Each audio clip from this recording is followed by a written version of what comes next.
Manatra ny fiarabana tompo klasy tompoky vavy tonga soa ato anatin'ny fotoanan'ny fampahalalam-baovao eto amin'ny fahitalavitra MBS manasana ampanajana izay anaraka ny fampahalalam-baovao hatramin'ny farany.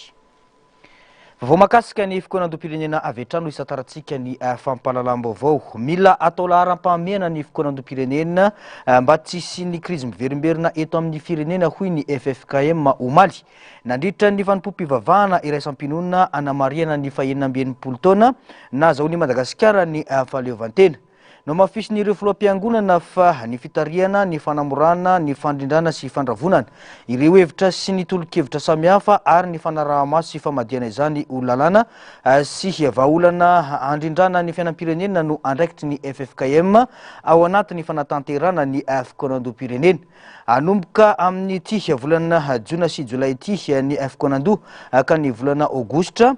no firotsahana an-tsehatra ary ny volana Marsa 7 no anaovana ny fehi-kevitra raha ny tetikandro navoaka ny teo anivony FFKM ny antsiprian'izay tatery ny andro miaratiana eo amin'ny sarisin-dratsariny Mathieu Prince. Eo am-panomanana ireo pitsopitsony rehetra mialoha ny fanatanterana ny fikonan-doham-pirenena ny FFKM amin'izao fotoana izao. Fanavaozana ifotony no tanjona ho ny fanazavana ka atao ampahamatorana sampitandremana izany isorohana ny fiverimberenan'ny krizy. Mazava ny asa tanterana FFKM izay no mipahefana hitarika izany fa mifototra amin'ny fitariana, ny fanamorana, ny fandrindrana sy fandravonana ireo hevitra sy tolo-kevitra samihafa ary ny fanaraha-maso ny famadian'izany ololalàna sy vahaolana andrindrana ny fiainam-pirenena. Fanavaozana ifotony no tanjona ary ainga avy ny fotony mihitsy ny dinika. Ko an'ny tena zava-dehibe dia ny fananganana indray ny firenena amin'ny fototra mafiorina sy maharitra. Kiondalana lehibe eo amin'ny tantaran'ny firenena izao ezaka izao ka tokony ataontsika ampahamatorana sy ampitandremana mba hisorohana ny fiverimberenan'ireo krizy ny sedra ny firenentsika nandritra ny taona maro. Mitaky fiomanana lalina sy fandrindrana manerana ny nosy ny fanatanterana izany. FFKM dia ampiomanana tanteraka ny fanaovana izany amin'izao fotoana izao ary efa mpanomanana ireo pitsopitsony samihafa mialohan'ny fidiana ifotony amin'ny dingana fanifanana mialohan'ny fiaonana rehetra arak'izay efa voafaritry ny tonozotra napetraka. Tsy mahavita tena ny FFKM amin'ny fanatanterana izany fa mila ny fandraisana anjarany rehetra hikatsahana ny tombotsoa iombonana miorina amin'ny rariny, ny hitsiny ary ny fahamarinana. Mitaky fiomanana lalina sy fandrindrana manerana nosy ny fanatanterana ny fikonan-doham-pirenena hoy ny FFKM. Fotoana manokana mantsy ifampianoana rehetra izany amantarana ireo olana imbonana ary andinihana ireo vahaolana iraha mitady izay mety sy maharitra. Koa ny FFKM dia miantso ny olo-pirenena rehetra mba haindray anjara ampahendrena sy ampitoniana, ifampiaino ampanajana, ifampatoky ary arikatsaka ny lalana ason'ny rehetra. Ezaka lehibe takin'izao fikonan-doha-pirenena izao ny anangonana ireo hevitra rehetra hatrany fotony ka hatraty amin'ny fiaonana nasionaly ary koa nisiny fandraisana anjara betsaka arak'izay azo atao mba hahatonga ny fikonan-doha-pirenena ho tena dinika masy mandidy, misokatra ary mampiaty ny rehetra. Mahakasika ny tety andro anomboka amin'ny ity volana Jona sy Jolay ity ny fikonan-doham-pirenena ho santazina amin'ny fitombavaka nasionaly sy fanofanana ireo tompony andraikitry-sanjokajiny ary ny fanomanana ara-pitovana sy ny fanamafisana ny fahaiza-manao samihafa. Ny volana Aogositra 2024 hatramin'ny Martsa 2024 kosa no anatanterana ny firotsahana an-tsehatra ary ny volana Aprily 2024 ny fanaraha-maso ny fanatanterana ireo fehi-kevitra. Reto avy ny singa mamaritra izany firotsahana an-tsehatra izany. Eo ny dinika miainga any amin'ny fokotany mandalo ny komuna sy ny distrika ny faritra ary mipaka hatraty amin'ny rafitra nasionaly. Manarak'izany dia ny fandravonana sy fandrafetana izany hoe fanoratana ara-teknika ny entaetam-bahoaka sy ny safidy-pirenena, fandrafetana ireo volavolan-dalam-panorenana, fandrafetana ny volavolam-pehezan-dalàna mifehy ny fifidianana sy izay antsipriany maro hafa ihany koa. Manarak'izany dia ny fanaraha-maso, ny fanatanterahana ny fehi-kevitry ny fanavaozana, izany dia manomboka ny volana Aprily 7 izany hoe ao aorian'ny firotsahana tsehatra rehetra izay milaza manambara ny fikonan-doha tanterahantsika. Mandritra izany dia ao anatin'izany ny fanangahana ny rafitra mpanaramaso sy ny fanjoina ny enimpanavaozana izay matymatesantsika. Eo ihany misy ny melohan'ny fifidianana, ao ny lalàna, ny rafitra, ny dingana sy ny sisa. Fa misy koa ny fanaramaso maharitra dia tsy nizany fanaramaso revitra tapaka, ijerevana ny fangarahana sy ny tamberina ndraikitra samihafa. Fa eo amin'ny koa ny fimanana ary indrindrindra ny fiatrehana ny fifidianana, ny fanofanana sy fandaminana ny asan'ny andromaso FFKM izay manana ndraikitra manokana ny fanandrify amin'izany. Mahakasika ny fiainam-pirenena nanamafy ny filohan'ny FFKM fa tsy atao foto-kevitra fotsiny hoe fanavaozana fampiarina amin'ny fomba fanao andavanandro. Ary tsy ho foto-kevitra fotsiny hoe fanavaozana fa ho tena marina ary ho marina amin'ny fiainantsika eo amin'ny fisainana, eo amin'ny fomba fifandraisana sy ny fomba fanao samihafa rehetra. Raha miteny izany isika ary miopana amin'ny tenin'Andriamanitra ireny io ny tenin'ny apokalipsy izay ndraisy ny FFKM hatramin'ny nitondrana ny resaka natao toy izao dia indro avosiko ny zavatra rehetra. Tsy teny feteny fotsiny izany fa tenin'Andriamanitra pahary ary teny nanorenana izao tontolo izao, ny teny ihany koa no inona fanavaozana izao tontolo izao. Ka dia engany ombantsika menakavy tokoa ny heriny tsy toa ary ankalaza ampifaliana ny asaramanitra dia ny fankalazana ny fetim-pirenentsika menakavy ary mbola hiara-pifaliana io mpifaliana amin'ny fanotanterahana ireny. Nanasongadiny ananjara toerana lehibe isan'ny fiangonana amin'ny fanamafisana ireo soatoavina iombonana izay fototry ny fiainam-pirenena ny filoham-panjakana ary nankahery ny FFKM amin'ny adidy miandry azy amin'ny fitariana ny fikonan-doham-pirenena. Mpiara-miombona antoka manan-danja amin'ny fampandrosoana ny firenena ny fiangonana no ny fitaizana sy fanabeazana ara-moraly entiny ao anivon'ny fiarahamonina sy ny firenena. Fa vitanareo zay vahoaka malagasy zaho anatiny dia matoky ny haitarika zay hoentinareo hitondrana anio fikonan-doha pirenena io. Voateny matetika teo ilay resaka fiovana toe-tsaina izay no fanavaozana lehibe izay ilaitsika satria anisan'ny zavatra ataontsika hoe anisan'ny sakana amin'ity firenena tia dia mbola fifikiratsika amin'ny toe-tsaina, fifikiranay amin'ny toe-tsaina izay mbola manimba ny firenena amin'izao fotoana zao ka izay miady amin'ny kolikoly indray no lazaina fa mialatsiny amin'ny teny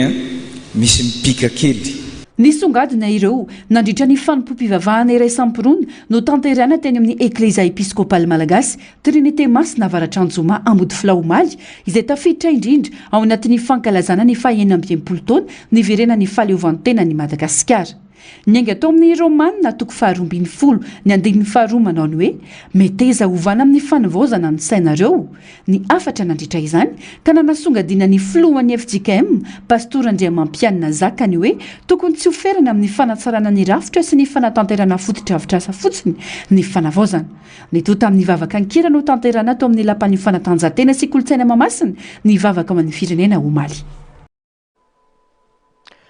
Mbola manodidina hatrany izay vaovao izay dia tsy ny mpanao politika na voafetra amina olombitsy ny fahafahana mampandroso ny firenena sy hitondra fanavaozana. Voantso hitondra izany fanavaozana izany ihany koa ny vehivavy kristianina satria mila fanavaozana ny lafiny rehetra amin'ny fiainana manontolo, ny toe-tsaina, ny rafitra manontolo. Ny vehivavy manko no ampitahiry ny soatoavina kristianina ao anatin'ny tokantrano. Raha ny famelabelarana nataony Mon-Père Thierry Randriamiaritsoa avy eo amin'ny Foibe ny FFKM tamin'ireo vehivavy kristianina mivondrona ao anatin'ny Sevikry. Andomiaratina sy ny Aritanjona no mitondra ny antsipriana izay. Andraiky tiany olom-pirenena rehetra ny fanavaozana. Tsy hoe vita ny fikonan-doham-pirenena hoy ny fanazavana dia vita ny fanavaozana. Eo mihitsy aza vao manomboka ny ady satria eo no iandrasana ny fanatanterahana izay hevitra tapaka tamin'ny teny irana. Mila fanavaozana ny fiainana manontolo eto amintsika. Hoy ny Mon-Père Thierry Randriamiaritsoa avy eo amin'ny Brofouibe FFKM raha nanao famelabelarana tamin'ireo vehivavy kristianina mivondrona eo amin'ny Sevikry. isan'ny toetsaina takiana hiatrana ny fanavaozana ny fahamarinana ny fandraisana andraikitra ary ny fanantenana tsy vaolana ny fahadisom-panantenana fa ny ady amin'izany no tokony fantohany maro iteraka fiamorana indriamantsy raha izany no toetsaina ento miatrika ny fiainana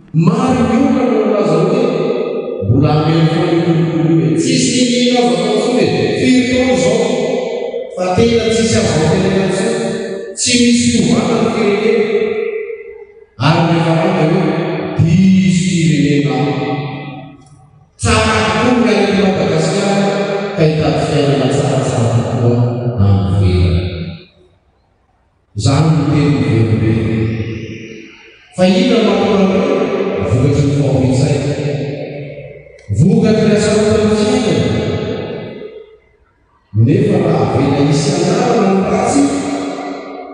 dia lasa marina lasa fahavairazam-panantenana no aterana lasa fianarana tao no aterana ka raha izany ny toetsaina metina miatrika fiainana dia efa daholo miezaka izy atao iaraka Madagasikara disfirenetsy izy zany iezaka foka Madagasikara samy disfanana dia ina ambony zavatra rehetra ny fatokina n'Andriamanitra hiditra antsehatra sy anapaka amin'ny fiainana mifanohitra amin'izany anefa ny fihetsiky ny maro ankehitriny satria lasa fitaovan'Andriamanitra amin'izay zavatra tiana hotratrariny tsy ny mpanao politika ihany no afaka manome fanantenana na hitondra fampandrosoana eto amin'ny firenena fa afaka manova sy mandray an-tanan'izany vehivavy izy raha teo no mitahiry ny sotoavina kristianina ao an-tokantrano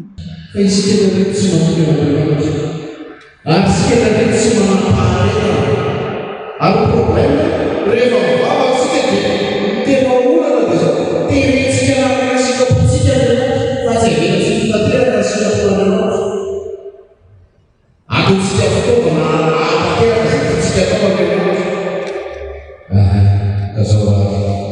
ny vehivavy kristiana dia ao arahako Jesu tsy mpanao politika ihany no afaka mampitony firenena fa ny ray aman-dreny re no afaka prosperité na afaka mampahery zay afaka manome fanantenana ny mpinamana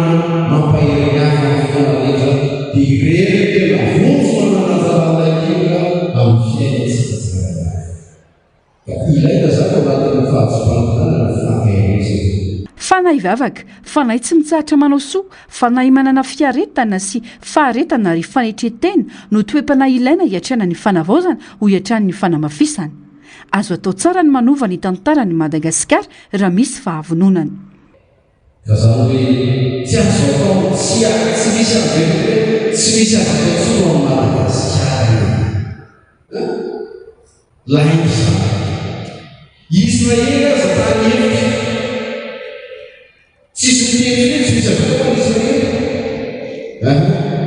fa izy Israely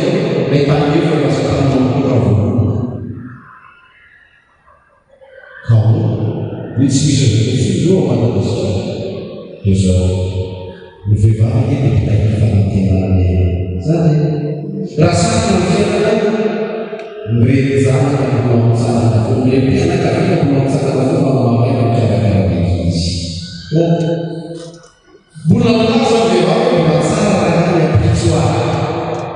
tsaratsara koa ny amin'ny maro andraikitry ny vehivavy kristianina ao anatin'ny fanavaozana raka izany ny mijoro vavolombelon'ny fahamarinana sy fahamasinana satria mpiara-miasa amin'Andriamanitra na ao tokantrano na ny ampiangonana na ny ampiasana mariny fa sampanasy ao nifiny FFKM ivondrona ny fikambanany vehivavy loterana na FBL ny Dorcas ho an'ny FTKM ny renjaza ho an'ny EM ary ny fikambanany vehivavy katolika ny Sevkri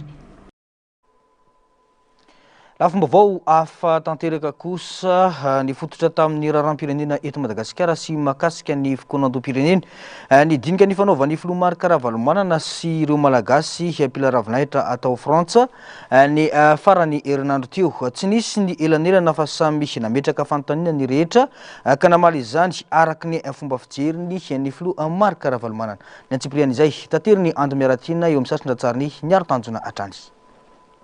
tsy nisy elanelana fanitafa sy nidinika momba ny raharam-pirenena eto Madagasikara ny filoha Ravalomanana sy ireo mpila ravinahitra tao Frantsa ny farany herinandro teo. Tsy karitra tao anatin'izany fa na misy aza ny elanela tany manaraka akaiky ary mifantoka amin'ny zava-misy eto Madagasikara ireo diaspora. Anisan'ireo fanontaniana nipetraka teto ny mahakasika ny fitarian'ny FFKM ny fikonan-doham-pirenena sy ny mety ho endriky ny fandraisana anjaran'ireo mpila ravinahitra amin'ny fanampinany FFKM amin'ny fanatanterahany. Dia fanontaniana nipetraka zany dia hoe ahoana fomba entintsika zany hoe ahafahany ny FFKM miasa an-kalalahana na hoe milamina zavatra hoe avy aty amin'ny diaspora na fomba ahafahana manampy anareo momba amin'izay. Za zanakay isorako anareo aty amin'ny diaspora misy anareo aty tena mafoy zavatra mihitsy araka ny voteny teo manao zavatra misy fa manao zavatra tokatokana. Dia zay lena zay hoe expérience hitako mihitsy tamin'ny président tsy olona anankiray mahavita zavatra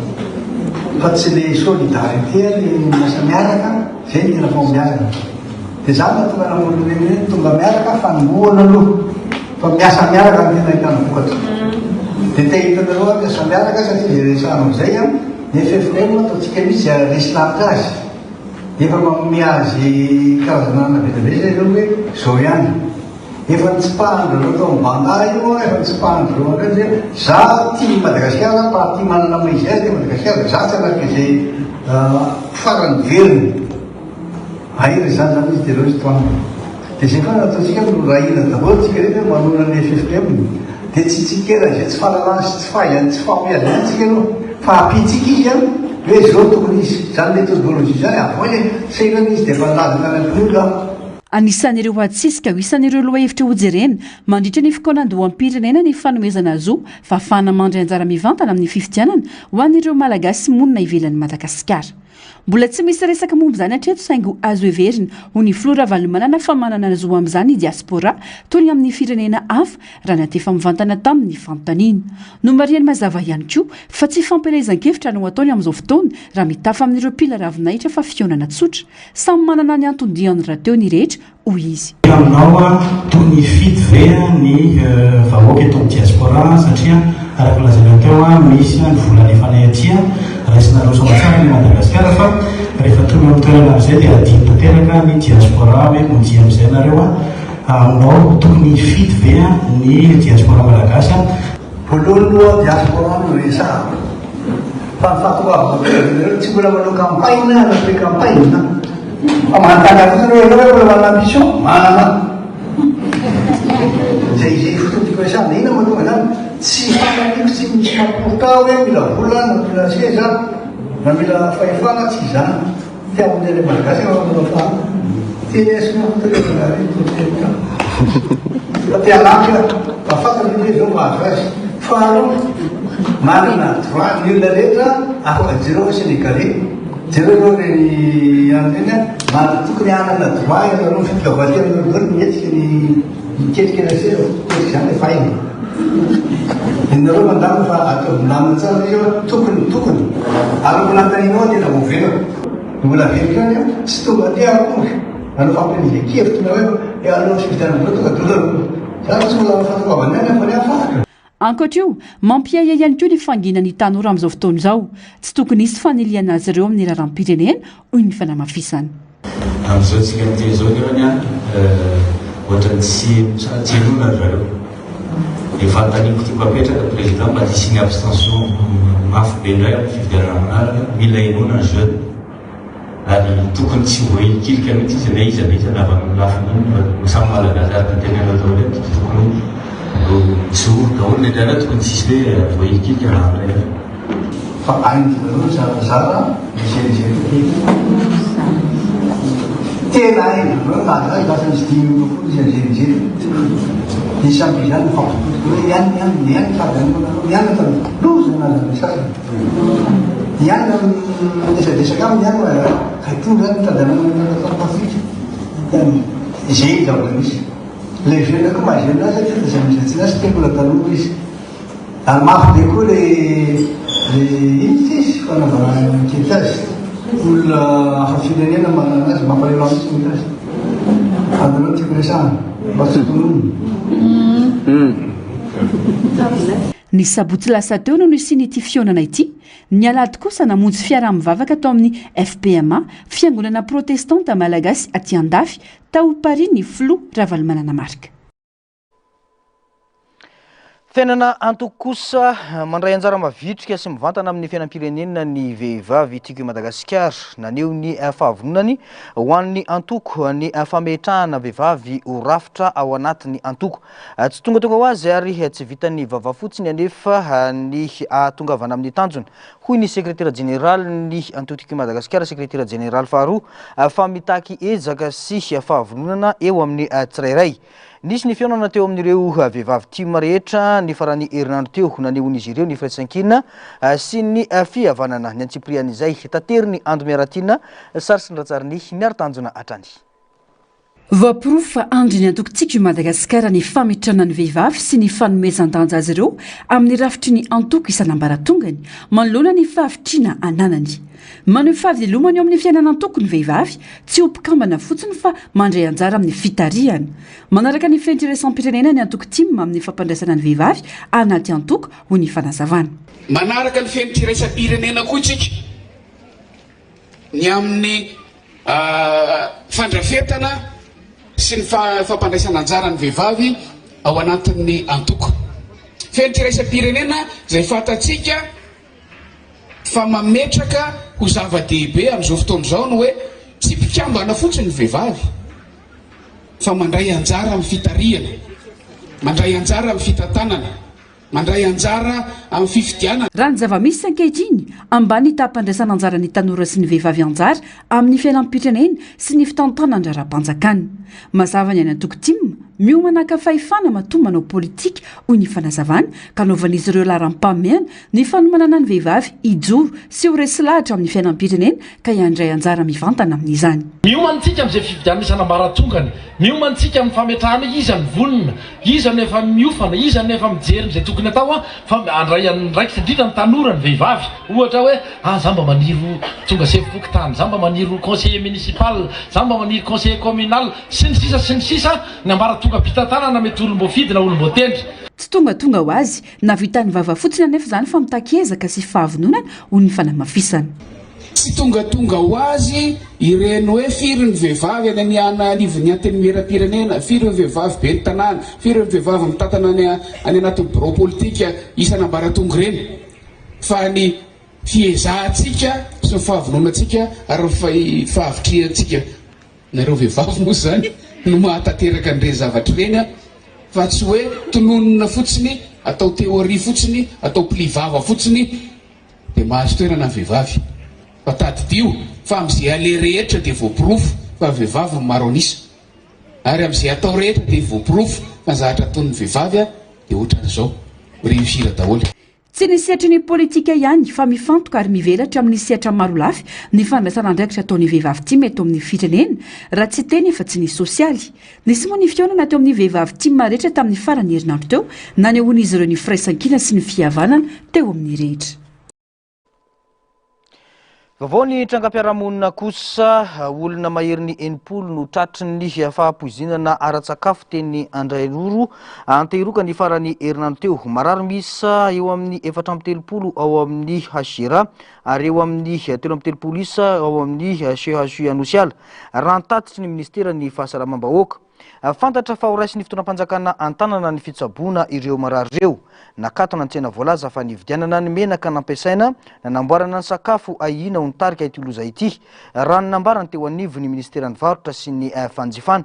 Nakana singa ho tilina any amin'ny laboratoire ny menaka, nakana singa toy izany ihany koa ireo ampitsakafo ny potikena sy ny vavan'omby tao amin'ilay toeram-pivarotana madinika ny sakafoana ny ankamaroany ireo narary. Raha ny fantatra mbola tsy lany daty ny menaka nampiasaina ny karakarana ny sakafo araka ny fanomezam-baovao avy amin'ny teknisiany ny ministera ny varotra sy ny fanjifana nanao ny fanadiadiana. Namoaka fanambarana kosa manoloana io ny orinasa mpamokatra menaka ita. Andrasana ampitoniana arak'izany ny valy ny fanadiadiana ara-santifika ofisialy ataon'ireo tompon'andraikitra mahakasika ity fanapoizinana ara-sakafo teny Andranoro antehiroka ity hoy hatrany fampitam-baovao.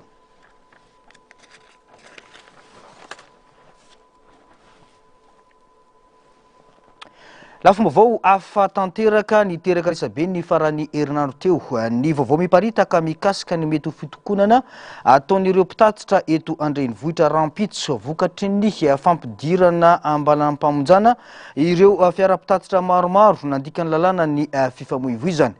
nisy androandry ny fionana tamin'ireo filohan'ny kooperativa sy ny tompon'andraikitra misahana ny fifamoivoizana eo anivony commune Antananarivo renivohitra ary nisy olotena ny filohan'ny délégation manokana ny tanàna ny karoka vahaolana mikasika ny olana misy eo amin'ny mpitatitra sy ny commune. Narcisse Karazafy sy Mathieu Princino mitondra ny antsipriany izay. 17 ireo taxi be tsy nanaja ny lalàna ny fifamoivoizana ary nampidirina ambala-pamonjana nanomboka ny 15 jona ny nakaty vokatry ny tsy fanarahana ny lalàna ny fifamoivoizana sy ny CMH na ny code municipal d'hygiène. Manoloana ny vaovao miparitaka milaza fa hitokony ireo fiara-pitatitra dia niaona tamin'ny filohan'ny délégation manokana ireo filohan'ny kooperativa androany ny karoka vahaolana mikasika ny olana sedrainy ireo mpitatitra. Raha 10 jours izy ny carte d'âge de 10 jours fotsiny ny 1 500 000 ariary raha 10 jours de plus 200 000 ariary zay 1 700 000 ariary de mipota cheval le tobile atsika amizay tsika raha ohatra ka 12 chevaux izy de 12 fois 2000 fois 10 jours plus 240 les 1 700 000 ariary de lasa 1 940 000 ariary zany l'essence raha 10 jours misazy eo ampelantanana iny tsy fantatra aloha ny am'izay fa tsisy mihoatra amin'ny 1 million d'ariary tsisy. Namaly ary nitondra fanazavana mikasika ny antony nampiarana ny lalàna ny tompon'andraikitra amin'ny lafin'ny fitanterana eo anivon'ny commune Antananarivo renivohitra.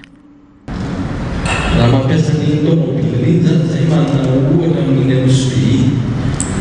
dia mivoaka ny lohan'ilay tomobile tonga ny polisy avy zany dia mampiresaka izy mampitahotra izy satria nahoana mitondra olona ilay tomobile dia tonga dia avoaina olona eo atao entina anosy fato zany ny zavatra nisy ary dia rehefa hoe entina anosy fato ilay tomobile dia raha teny chauffeur zay ny misy olona anatin'ny fiara zay ny isy fareo mivarotra mipetraka eto amin'ny ary resadesaka olona zany dia tsy manaiky le agent na milomakary dia tsy fantatra resaka hafa zany zay ny anankiray zany hoe tsara diniana sy resahana ihany izy a indraindray tsika vetian'olona tapatra samy tsisy malaky na izany amin'ny misy a ianareny fa sur terrain dia be manao an'izany. Anisan'ny sosokevitra naroso dia ny fananganana komisiona manokana andinika sy hamany olana izay miseho matetika ao amin'ny commune Antananarivo renivohitra sy ny mpitatitra toy ny fampidirana ambala-pamonjana sy ireo pitsopitso ny vola alaina amin'izany. Ça été asana de commissionnaire de repartir. C'est solution. C'est que ça n'a pas été dans le monde de l'été de l'autre. D'été de l'autre, avant-côté de l'autre, dès l'avant-côté de l'autre. Fin, ça a été joué à Tsangan, le commissionnaire, Gatoa, à l'Otama, à Ouattara, et solutionner les habits. Farmut que samite de l'autre, que ça n'a pas la satura mundi fara. De la série de temps, fanatique, les commissions limites et tout le pays à partir des commissions de commission. Naharitra ora roa sasany fionana tamin'ireo filohan'ny kooperativa sy ireo tompon'andraikitra teo anivon'ny commune Antananarivo renivohitra natsangana tao aorian'izay ny komisiona ivory sy andinika ny olana fototra sedain'ny mpitatitra andrasana araka izany ho toyiny na hitokona na hiembotra amin'ny fanapakeviny ireo mpitatitra rahampitso. Mbola vaovao avy amin'ny commune Antananarivo renivohitra izay hatrany isokatra ho an'ireo mpampiasan'ny lalana eto Antananarivo ny lalana rond-point Ambohijatovo miazo ny pharmacie Pergola Antaninarenina raha ny fampafantarana nataony teo anivony commune Antananarivo renivohitra. Ankoatrio misokatra ihany koa ny lalana avy any Ambohijatovo mandalo Mahamasina miazo Ananosy izay tsy aivona fa hatapaka nanomboka ny 17 ny volana Marsa lasa teo no nitetikasa anokafana lalandrano ivoan'ny ranonorana sy ny rano maloto. Tetikasa izay natao iarovana ny tontolo iainana sy isoroana ny tondradrano rehefa vanim-potoana ny orana ka miteraka fanelingelenana ho an'ny rehetra indrindra ny mpampiasan'ny lalana no ny rano efa tafiakatra hatreny amin'ny arabe. Raha ny fanamariana ny antoandro andro no misokatra ny lalana saingy mikatona kosa ny alina. Tsy aivona fa tetikasa tohanany vondrona Europeana sy ny Agence Française de Développement ary ny masoivo frantsay eto Madagasikara ity tetikasa ka ny orinasa Sozea Satom no manatanteraka ny asa. Aritra roa taona ny fanatanterahana ny asa ka heverina ikatona indray aorian'ny fankalazana ny fetim-pirenena araka ny efa nambaran'ireo tompon'andraikitra eo anivon'ny commune Antananarivo renivohitra. Miantso ny mpampiasan'ny lalana rehetra ny commune Antananarivo renivohitra mba hanajatrany ny fandaminana efa napetraka mba ho tombotsoan'ny be sy ny maro. Fa ao anatin'ny fanamariana ny 420 taona nazahoantsika ny fahaleovantena ihany dia fantatra fa ho tapaka ny lalana avy eo amin'ny Collegium Analamahitsy miazo ny kianjana Larbi rampitso manomboka amin'ny 7 maraina no ny fisian'ny diabe firaisankina.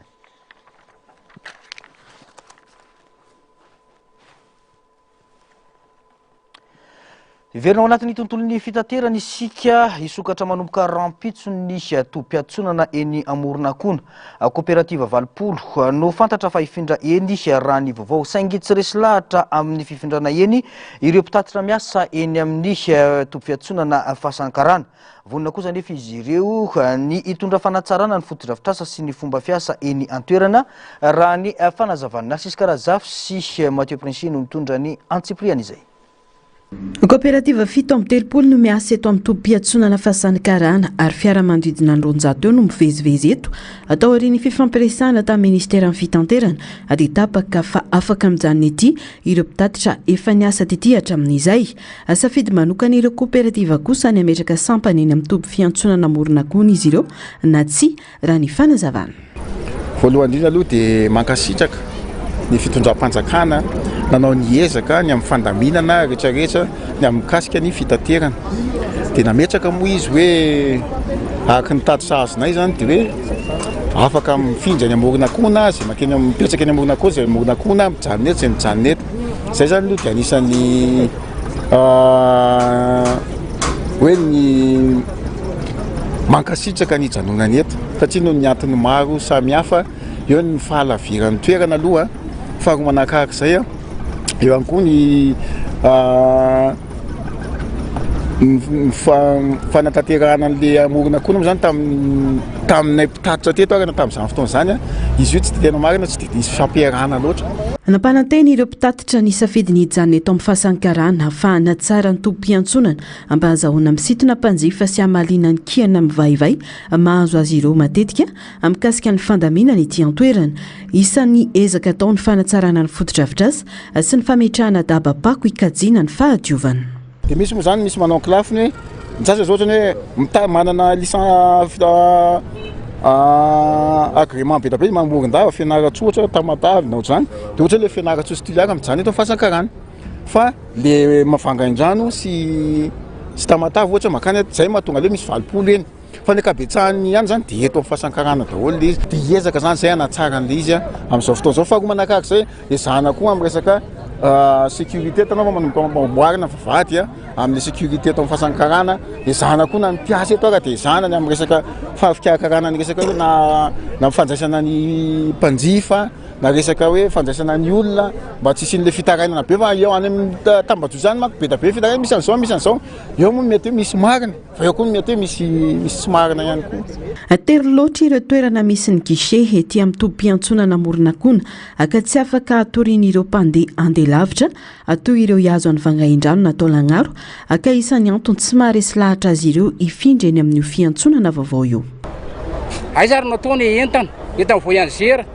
atsy kely loatra le box misy eny dia tsy mety aminay mihitsy zany le ny morona koa na tena marina ohatr'izay zany le problème aminay le hoe ny morona koa eto koa zany misy karaha misy nany départna automobile ary dia eto zany indraindray misy taraiky eto amin'ny valo misy taraikiraiky kely le départna automobile nay eto amin'ny valo a dia amin'izay zany hitsanga le problème anay satria misy amin'ireo mpiasa reo a mody lavitra amin'ny mpiasa dia safia zany a aiza ary no azo atoriana anga le ny morona koa tsy sakana amin'ny fisokafany any amorona koana ny fitohizan'ny asa ety amin'ny fahasan'ny karana anamora kokoa ny safidy ny mpanjifa miankina amin'ny toerana iangany zany raha ny fanazavana zahay zany solo tena mpandeha satria zahay zany ety foana no asanay manatitra entana dia mitsena n'ireo fianakaviana dia ny lafindray zany raha nevitra nay mpandeha zany hoe asina ty amin'ny fahasankarana asina morona koana dia rehefa akaiky any morona koana mamonjy any morona koana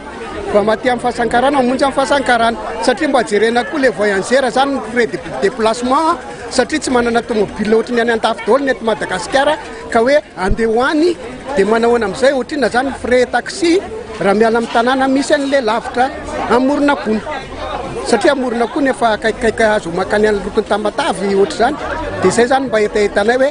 asina ty asina any dia amin'izay mba milamima ny akaiky aty aty ny any dia any ho an'ireo mpivaro mandeha dia akaiky kokoa azy ireo ny eto amin'ny fahasankarana raha avy maka entana ny Behoririka sy Analakely satria ny frais de déplacement lavo be raha ohatra ny hoe hoarina par rapport ny eto zany fakana entana posara Behoririka raha ohatra ny hoe par rapport ny any Ambolokandrina moa dia lasa lavo be zany hoe mety hoe x5 ny frais na eto zany raha ohatra ny hoe any ny anaovana anazy moa ny raha mahita ny fiainana amin'izao efa hoe miakatra dia miakatra ny vidin'entana koa esendaniny dia efa sahirana tena hoe sahirana anay zany hoe dia efa miavy be zany amin'le fakana entana aty nefa izay mba hoe ahitanay sakafo sy amelomanay ny vady aman-janakay noho izany zany zahay dia tena sy manaiky an'izay raha ohatra ny hoe mba azo atao tompoko aleo mba misanony ety any isokatra raha ampitso moa ny tompo-piantsonany eny amorona koana afantatra fa kooperativa valopolo no ny safidy ny ampiasa an-toerana ary manana safidy malalaka ireo kooperativa fa tsy nisy ny terena ny zotra ho any lalam-pirenena fahafito regionaly sy nasionaly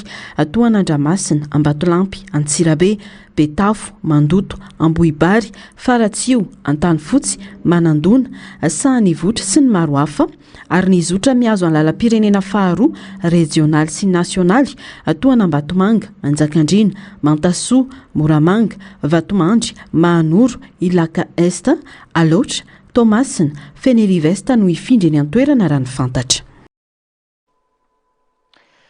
Vovony politika avy any anivon'ny anteny miram-pirenena miaina ao anatin'ny fanavozana ny solombavambahoaka eo anivon'ny anteny miram-pirenena amin'izao ka antony tsy maintsy anatrehany ireo solombavambahoaka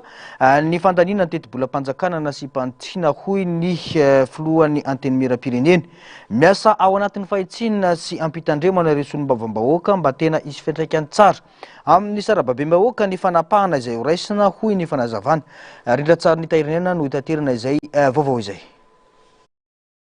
tsy nisy lalàna nandalo teo ambany mason'ireo solombavambahoaka ka tsy nasipanitsiana na ny teti-bolam-panjakana nasipanitsiana aza dia mbola nasipanitsiana manaprofo izany fa miasa ireo solombavambahoaka hoy ny filohan'ny anteny miram-pirenena sy teny Randrena Solonyaiko betsaka amin'ny teti-bolan'ireo ministera no nahen'ny governemanta saingy nampitomboin'ny parlemanta toy ny vola ho fanampina ny jirama raha ny fanazavana ary izay koa dia efa nametraka mbola iantsony ministre ny énergie zahay hanambara mivoaka malagasy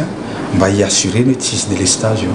ary mbola nampiakaranay 40 milliards d'ariary ny budget satria any amin'ny 9 milliards d'ariary isa-bolana any mety ho lanitsika raha ohatra ka mihena ny famokarana herinaratra amin'ny alalan'ny resaka production hydraulique zany ka zany rehetra zany na any amin'ny fampianarana na amin'ny rano ary nijerena koa atao anatin'izany mba ahafahana mamaly an'ireny problème ara-sosialy ireny indrindrandrindra fanamboarana ny lalana izay tena hita nampikaikainantsika nandritra zay fitoana zay dia niezaka koa zahay nijery an'ireny budget ny ministère izay hita misy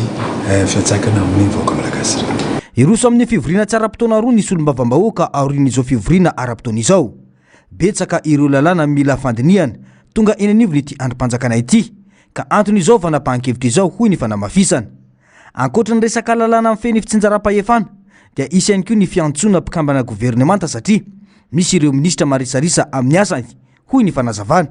Satria mbola misy ministra tsy maintsy mbo antsoina satria taux d'exécution ambany be mihitsy inona ny antony sao de misy lalàna tokony hovana satria misy ny akabeazan'ny lalàna eto de lasa blocage ho atsika ihany koa amin'ny fanatanterahana ny asa de jerena koa zay zavatra zay. Tsy maintsy ao anatin'ny fivoriana tsy ara-potoana ireo no andiniana ny momba ny fanenjena ny filoha teo aloha Rajoelina hoy ny fanazavana. Tsy izay ihany anefa fa eo ihany koa ireo fanadiadina parlementaire rehetra izay tokony efa nandeha dia amin'io avokoa no tanterahiny izany. Fefa mametraka an'io mametraka budget zahay amin'izao fotoana izao dia hovalen'ny finance io renakety parlementaire reny tsy maintsy mandeha daholo aoriany fivoriana tsy ara-potoana mety ho anankiroa fa tsy manena maty fa tsy anankiray. Hatramin'ny orana ny ratanany vaovao dia mbola ao anatin'ny tatitra momba ny teti-bola-panjakana sy mpanitsina ireo solombavam-bahoaka eo anivony anteny miram-pirenena. Raha ny fanazavana azo dia tsy maintsy irosona androany ny tsangatanan'ireo député ho fandaniana izany koa andrasana ny vaovao ofisialy. Vaovao avy any amin'ny commune ambanivohitra Ambinandrano ao anatin'ny distriktan'ny Manoro no giazana ireo mila lehibe roa nampiasaina tamin'ny fitrandrahana volamena tsy ara-dalàna atao amin'ny fokontany Ambodimanga voalohany ao anatin'ny commune ambanivohitra Ambinandrano distriktan'ny Manoro. Anisabotsy 20 ny volana Jona 2024 teo. Fanapahan-kevitra ny raisin'ny fanjakana taoriny ny fidinana ifotony izay nataon'ny ekipan'ny ministerany Arenankibony tany notariny taleparitry ny taleparitra mpisolotoerana ao Antsinanana niaraka tamin'ny unité régionale de la police des mines ao Tomasina natratrarana ireto fitaovana ireto. Ny antsipiriana izay eo amin'ny rindrantsariny tahirina enatrany. Mbola tsy nahazo alalana avy amin'ny ministerany Arenankibony tany ireo mpitrandraka nampiasa ireto mila lehibe raha ny fanadiadina. Noho izany dia noraisina avy hatrany ny fepetra ara-dalàna fanagiazana ireo fitaovana nampiasaina tamin'ny asa fitrandrahana.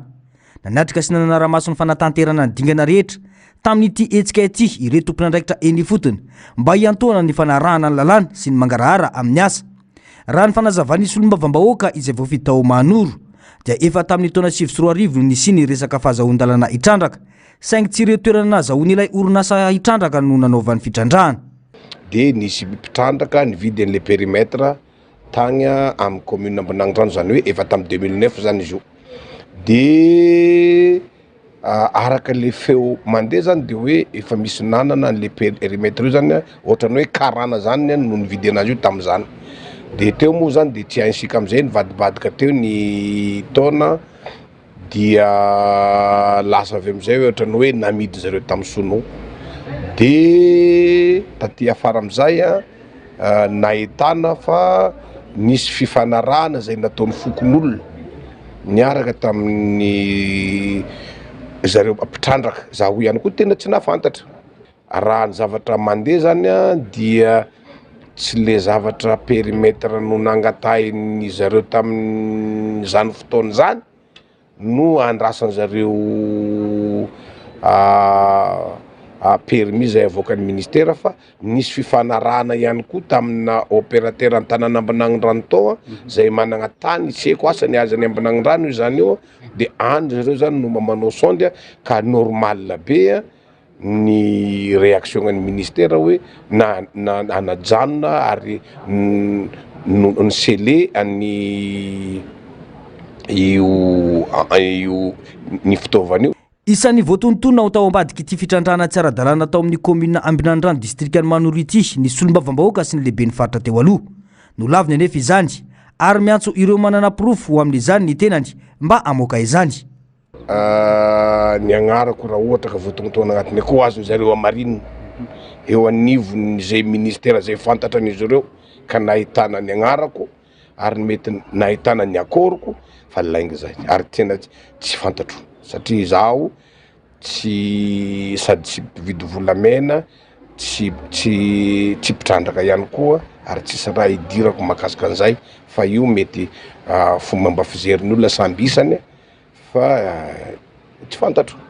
fa ho fantatra any zareo mendalana ny marina hoe iza ny olona ambadika anio zany hoe rehefa tena jerevana le izy 2009 nipoirany dia ahoana moa no afahandreo no mety teny hoe zaho no ambadika an'izay satria misy fitondrana maromaro no fandimby eny teo e ary zaho ihany koa no miteny fa raha ohatra ka misy ny famoahana permis aty amin'ny 2024 aty 26 aty dia nisy fitondrana efa maromaro no nifandimby teo zay anisan'ny tsy namela malalaka any fidatrandrahana tamin'ny firenena fa matoa reo sonoro reto tonga aty Madagasikara nisy olona nampiditra anazy zany teto ary matoa ny anzegny reo tonga agny amin'ny commune Ambanandrano dia nisy olona nampiditra anazy zany reto ireo no tena tokony ho fantatra hoe iza fa zay kosa raha izay no ataonjareo affirmation gratuite zany tsisy raha makasika anay makasika anao no mafisy ny ministerany arenan-kibony tany moa fa tsy maintsy ajaina sy araina ny lalàna manan-kery mifehy ny seritry ny fitrandrahana arenan-kibony tany eto Madagasikara nampitandrina daholo be ihany koa ny ministera fa izay fitaovana ampiasaina amin'ny asa fitrandrahana tsy ara-dalàna dia hogiazana avy hatrany ary apetraka eny amin'ny fourrière araka ny voalazany lalàna manan-kery mbola ao anatin'ny fanadiadiana amantarana ireo ao ambadiky ny fitrandrahana tsy ara-dalàna ny fanjakana koa andrasana ny toyny lafombavao mahakasika ny trangam-piarahamonina sy ny fanabeazana kosa indray dia ny fijerena sarimiaina manga antsoina hoe difnote no isana tonga ny ankizy vavikely iray namono tena araka ireo porofo hita taorian'ny fahalasanany sy ny fijorona vavolombelona nataony ireo ray aman-dreny nandritra ny fandarana ray tao amin'ny fahitalavim-pirenena nitatra ny raharaha 20 andro taorian'ny nafatesany ilay zaza notorin'ny ray aman-dreny ireo zaza io ireo mpivarotra kojakoja manga rehetra manerana ny Madagasikara ny namorona ny manga indrindra fa ny difnote raha ny fanadiadiana nataony Narcisse Karazafy eo amin'ny saritra Tsarlisy Mathieu Prince Tovovavy iray 17 taona namony ainy vokatry ny fankafizana sary miaina koreana raha ny fanazavana nomeny ray aman-dreny atao anatin'ny fandarana iray tamin'ny fahitalavim-pirenena efa tamin'ny volana janoary no namony ainy ity tovovavy ity saingy izay vao nijoro ny tantara ny antony namonoany zanany tena ireo ray aman-dreniny araka ny fanazavana izay nentiny ray aman-dreniny dia nisy bloc-note navelany narovana izay nahitana fifandraisana tamin'ilay sary miaina japonais manga antsoina hoe difnote mena zany reto boky reto dia resaka suicide no tena miverimberina anatin'io ny antony anaovany suicide dia tianao réincarnation izy réincarnation zay zavatra zay vao eniny sofiko hoe iny ty réincarnation satria soratany eo le izy le réincarnation averimberina rovanao zany dia hoe hivadika lehilahy izy zay zany ny objectif ny soratany tsara ao zany devenir mec coréen zay zany no objectif narovana tamin'le famonoana tena tao anatin'le dessin animé no jereny zany hoe izy zany teneny zandriny rehefa mijery dessin animé izy dia kay dessin animé misy réincarnation suicide daholo ny zavatra nijereny tao ary dessin animé sarinda aloha tonga zany dia tsorinety hoe sarinda sarim-bavy dia ny dessin animé jerenina rovana zany dessin animé ny filazantsika amin'izao moa LGBT fantatra fa notoriany ray aman-dreny narovana ireo mpivarotra kojakoja manga ary nitondra fanazavana izy ireo mikasika ireo sokajy ny sary miaina manga sy ny sokajy taona tokony hijery izany misy karazany ary samy manana ny kategoriany avy ny manga rehetra toy ny tantara fonina rehetra ao ny Kodomo ho an'ny zaza, Pokémon, ny Digimon, amin'ny tarot sy ny sisa. Misy ihany koa ny shonen izay ho an'ny ankizilahy 10 taona hatramin'ny 12 taona eo. Toy ny Naruto, ao ihany koa ny Dragon Ball. Misy ihany koa ny shoujo ho an'ny vavy 10 taona hatramin'ny 12 eo zany. Ohatra hoe ny Sakura chasseuse de cartes, ao ihany koa ny Sailor Moon. Ny seinen dia ho an'ireo lahy 12 mihoatra indray ny seinen toy ny resaka hoe misy zavatra mampatahotra, ao ihany koa ny karazana enquête maro isan-karazany. Ny José vavy 20 taona mihoatra miresaka fiainam-pitiavana ny fiainana andavanandro izay no ao anatin'izay mihoatra kokoa ny Sojo sy ny Shonen izay tena fantadaza. Noho izany Death Note dia sokajina ho an'ny salantaona efa volosaina satria anilatsaka ny 11 taona zao dia tsy mahazo mijery an'iny série iny. Nanamafy ireo mpisehatra fa tena nivarotra ny Death Note izy ireo ary fantaonany maro saingy nijanona ho fitaovana natao anehoana ny fankafizana manga fotsiny ihany zany toy ireo sary miaina rehetra nefa dia mila fanaraha-masondray aman-dreny ny fijerevana azy tsy manana hevitra ratsy amin'ny famarotana Death Note izy ireo raha ny fanazavana. Tsy manana hevitra ratsy ny amin'ny fivarotana Death Note fa toy ireny mpivarotra rehetra mivarotra ny entan'ireny. Manome sosokevitra ny mpividy tsirairay ihany koa izahay alohan'ny hividianana ny zavatra ary ny ankizy manjifa ny entanay dia miaraka amin'ny ray aman-dreny daholo raha tsy ampitaona. Raha totaliana ny fitambaran'ny Death Note nandritra ny fotoana ny varotanay izahay mpisehatra ao anatiny mety efa ho nalafo amanjatony maromaro fa izao vao misy izao tranga toy izao.